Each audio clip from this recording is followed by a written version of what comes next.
Hello class, and welcome to the Soundbites video for week 8 on musique concrète. This will be a brief video introducing the idea of musique concrète, some of its important figures and values, and ultimately preparing you to listen to pieces of musique concrète for yourself. Along the way, we will hear some challenging notions, maybe to a traditional conception of music, and even what we consider as music in the first place, which builds much in the same way on John Cage's 4 minutes 33 seconds that we looked at in previous weeks of the course. So without further ado, let's begin.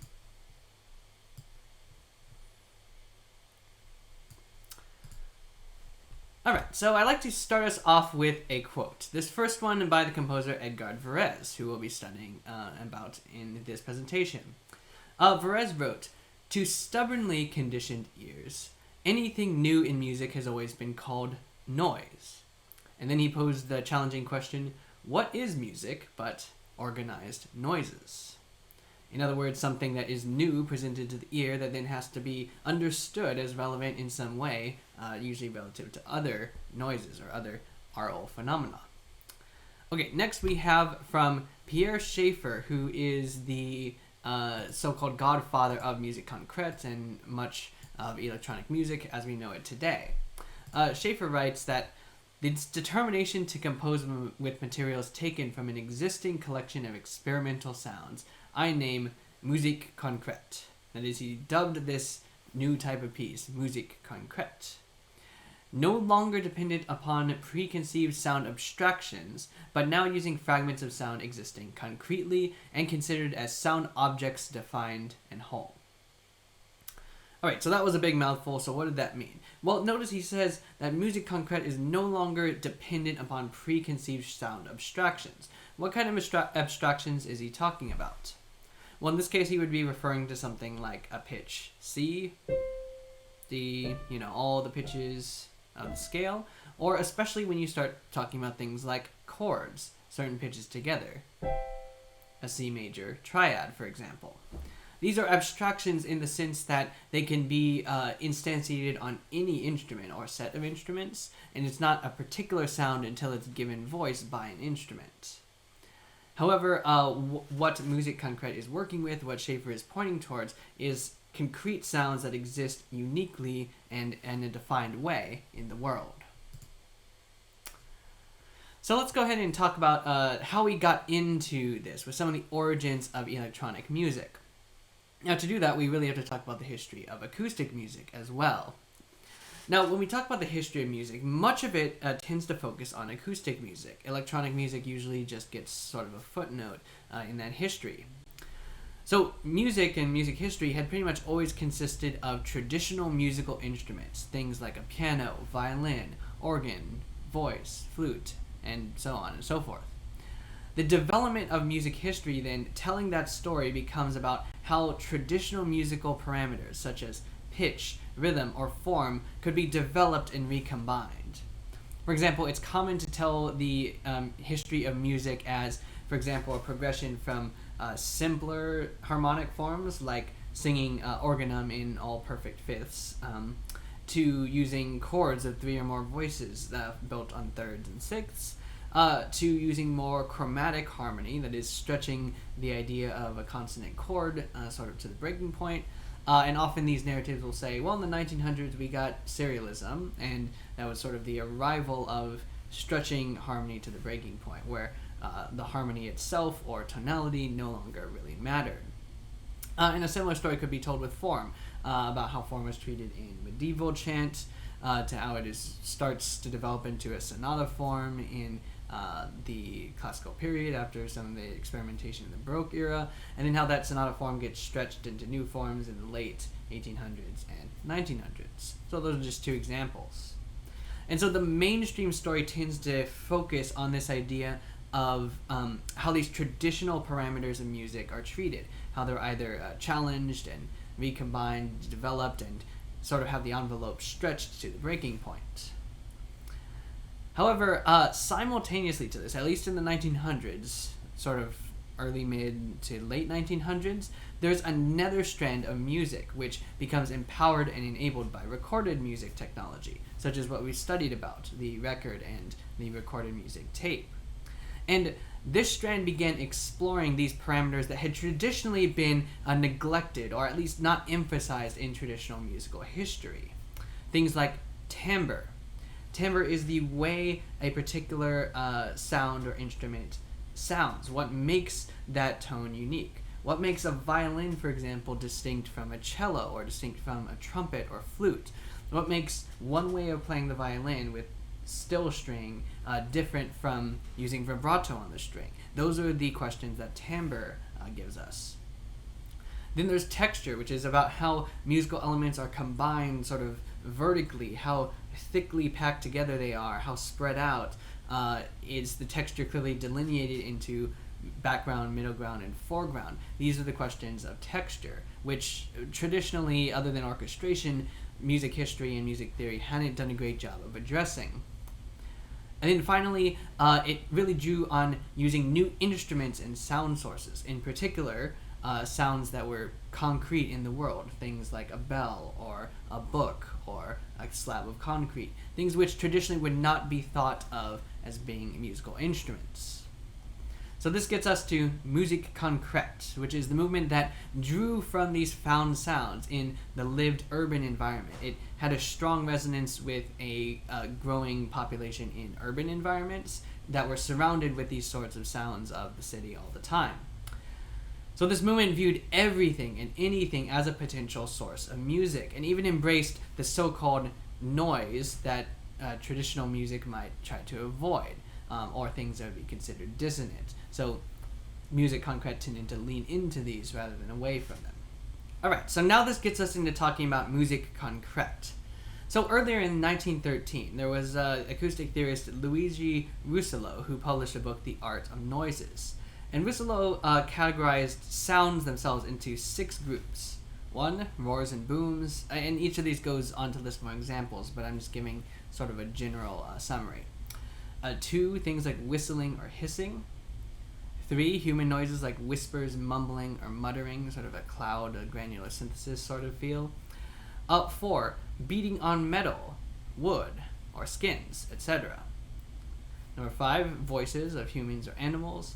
And then 6, screeching, buzzing, or crackling.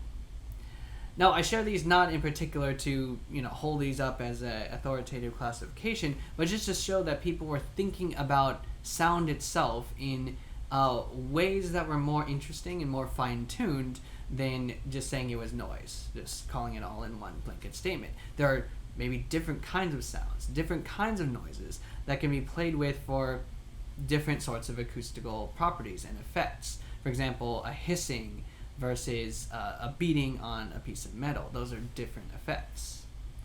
Now in the 1940s to the 1950s, musique concrète as a movement just simultaneously started developing in Paris, France, and Cologne, Germany. So Paris, France tend to be associated more with Pierre Schaeffer, and Cologne, Germany more with Karl-Heinz Stockhausen.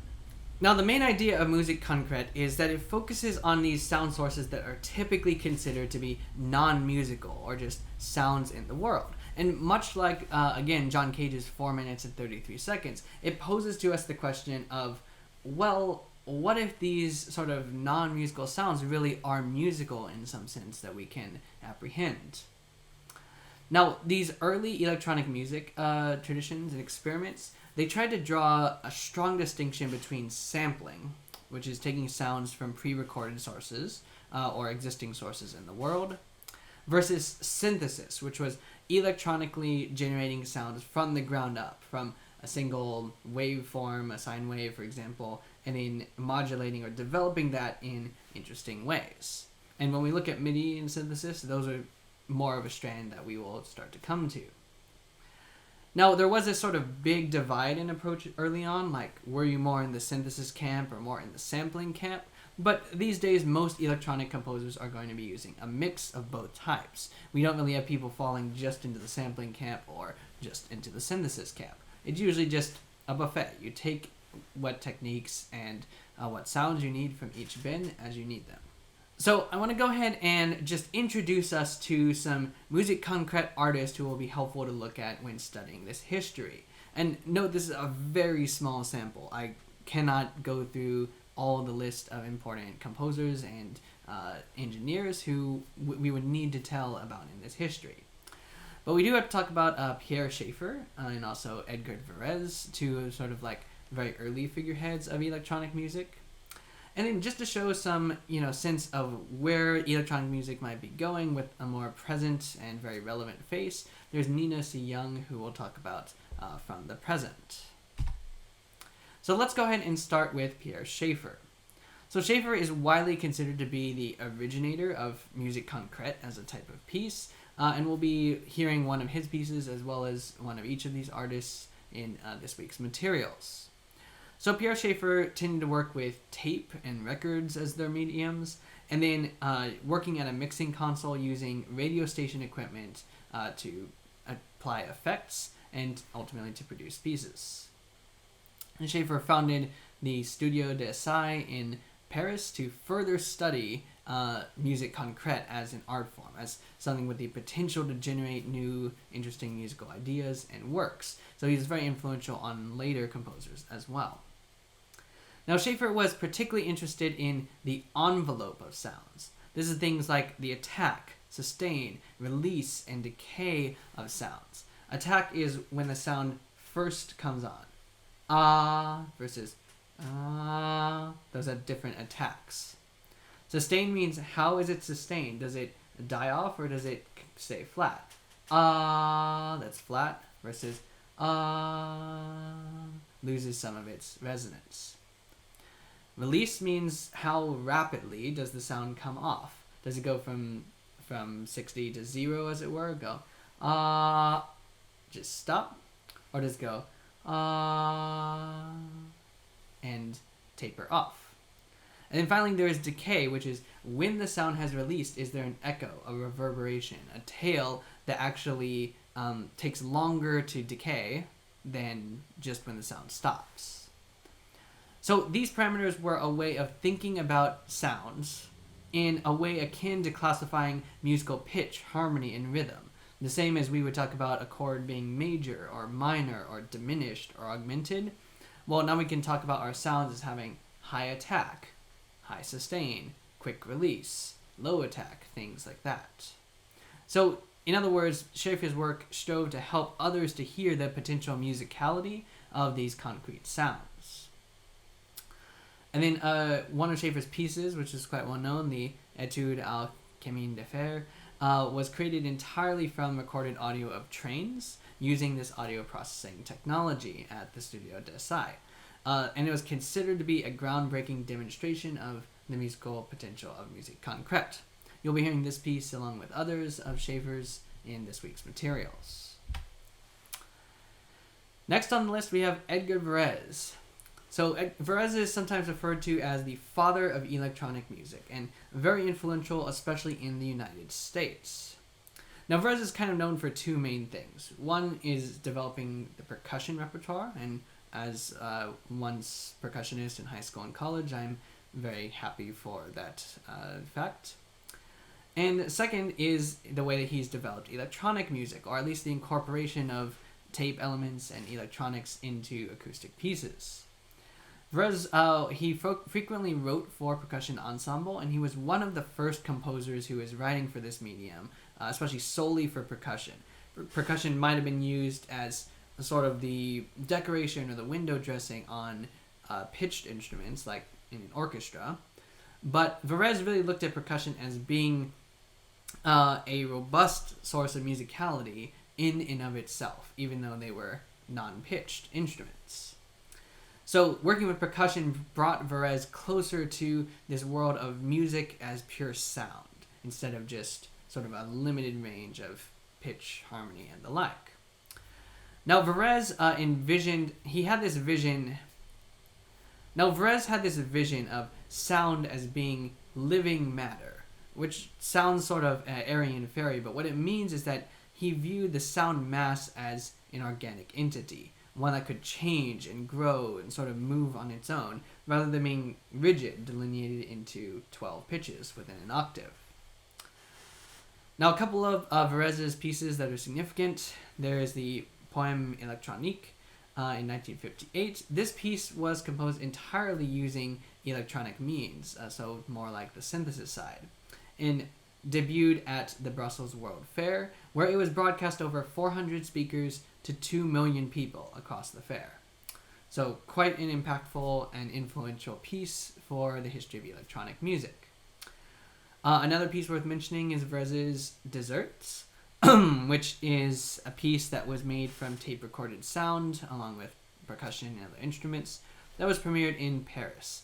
And it was actually the first music that was ever broadcast in stereo form in France. So it was really showing the potential of stereo sound, which today I think we often take for granted. And then finally, I wanted to talk about Nina C. Young. So we're jumping a good 50 years way into the present. So again, too many names that we could cover along the way. But I did want to mention Nina C. Young, who's one of my own composition teachers, and just significant for a number of reasons. One is one of the most successful living composers today, working in a range of mediums, also as a woman composer, so showing some much needed diversity in a field that can very often be dominated by men.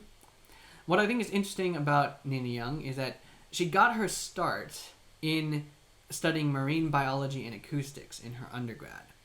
So this actually started her fascination with sounds and with resonance, how sounds travel, for example, through the ocean water. So, for example, think about studying a whale song. A whale song is something that has a very different acoustic package than music that we hear and sing in air above the ground. So it gets you thinking about sound and about music in a very different way. Now, Nina Young is a composer who creates a mix of concert music, interactive installations, fixed media works, that is, works that are purely electronic, like what you'll be doing. And her work explores sonic environments that explore aural architectures, resonance, and ephemera. Those are basically fancy music terms for saying interesting textures of sounds and how sounds build on each other.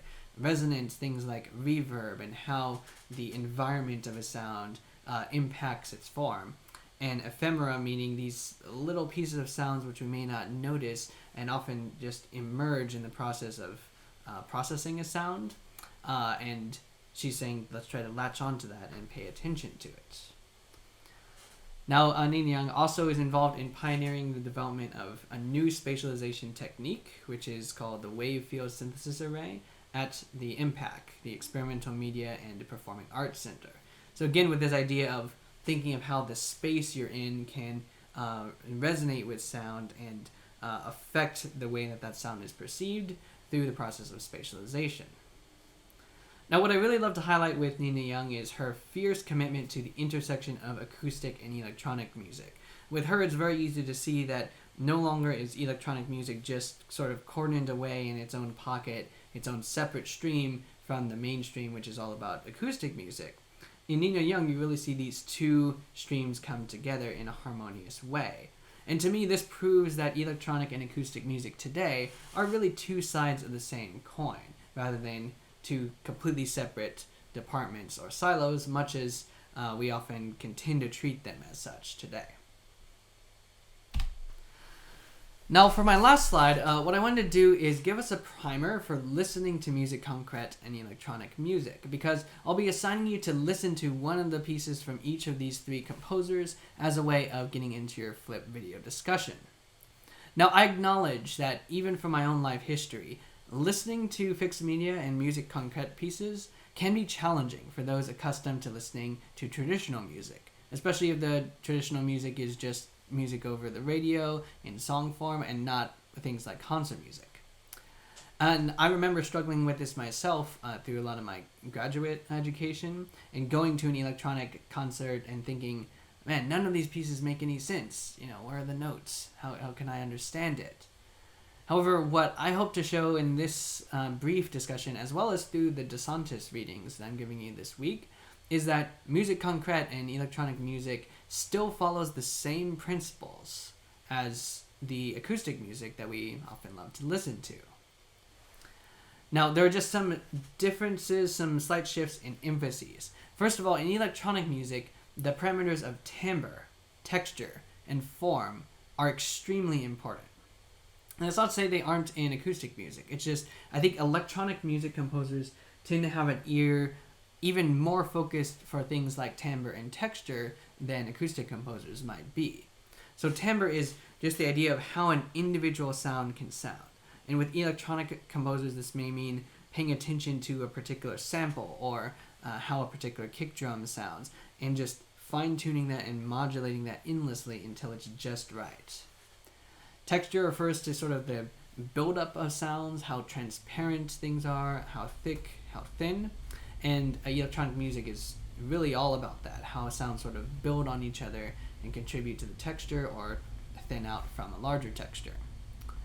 And then as for form is the idea of how when you have one sound that follows another, and then something from that recurs or has something that's similar to it later on, that creates these patterns and connections in our mind. And in electronic music, that becomes incredibly important because there's not necessarily a tune or a key to sort of give you an indication that things are coming back or that things are similar or should have connections.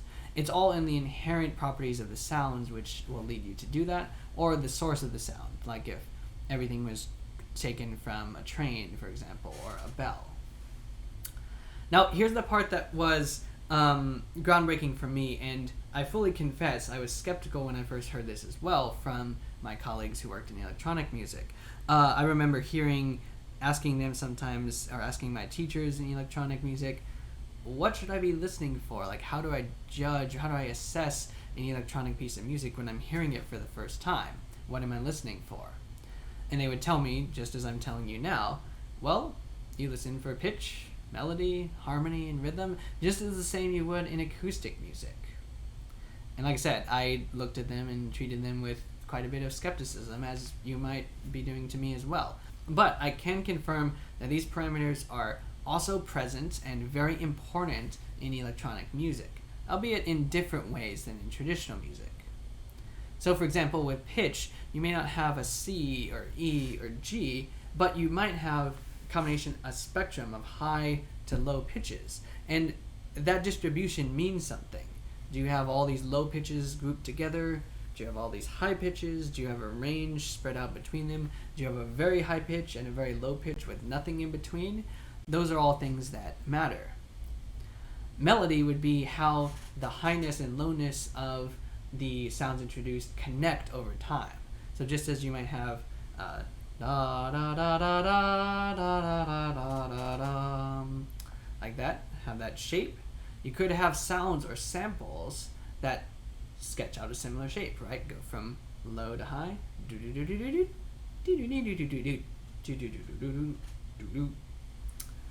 Now that example was sort of a bit shallow, but you could have sounds on a larger scale that create this pattern over time. Then there's harmony, how two pitched sounds sound together. And in the case of concrete sounds, maybe it's just how does that high whirring sound when it's combined with like a low sub-bass or a low piece of resonance? What does it mean that those two sounds are presented together, or that a whole group of sounds are?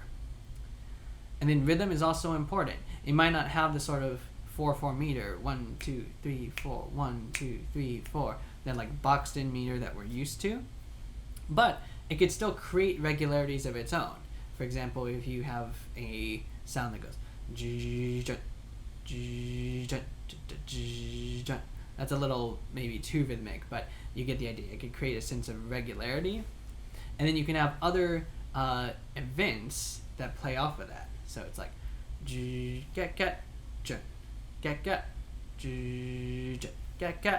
and then you sort of have a dialogue between the two. So I hope that shows that these parameters, even though they're not traditionally musical in the sense of being eighth notes and major chords and C and F and all these ways that we traditionally are used to thinking, these still play a role in electronic music, just in a different way. And then one thing that is really important when we think about texture is if we can identify and listen for our foreground, middle ground, and background in a piece of music. Just like in a good orchestral piece that has these things going on in different layers, a good piece of electronic music and musique concrète will often have this idea of things in the foreground, things in the middle ground, and also things in the background. Maybe something more sustained and whirring and buzzing in the background. The middle ground can be some sort of a like percussive texture that is giving you a sense of rhythm and drive. And then maybe the foreground is giving you like a whoosh, sort of something that will capture your attention and bring it to the foreground. So try listening carefully for all of those in the pieces that we're about to hear, and we'll talk about it in the flip discussion. And then finally, I mentioned these earlier, but the envelope, attack, sustain, release, and decay. These terms and ideas are pretty much just as important as things like pitch, melody, and rhythm in a traditional musical sense. They're ways of classifying sounds, talking about them, and sort of making sense of them within a larger whole. So you can think about a sound as, hey, that was really interesting. That had a high attack and then a great deal of sustain. Or maybe it had a very low and slow attack, but then a quick cut-off release. And that's what made that sound interesting and unique in comparison to other sounds. So be listening out for those envelope characteristics as well. All right, and with that, I think that is enough for this brief introduction into the history and figures and aesthetics of musique concrète. And that is also going to do it for this week's Soundbites video. So with that, I'll go ahead and say bye-bye for now, and happy listening.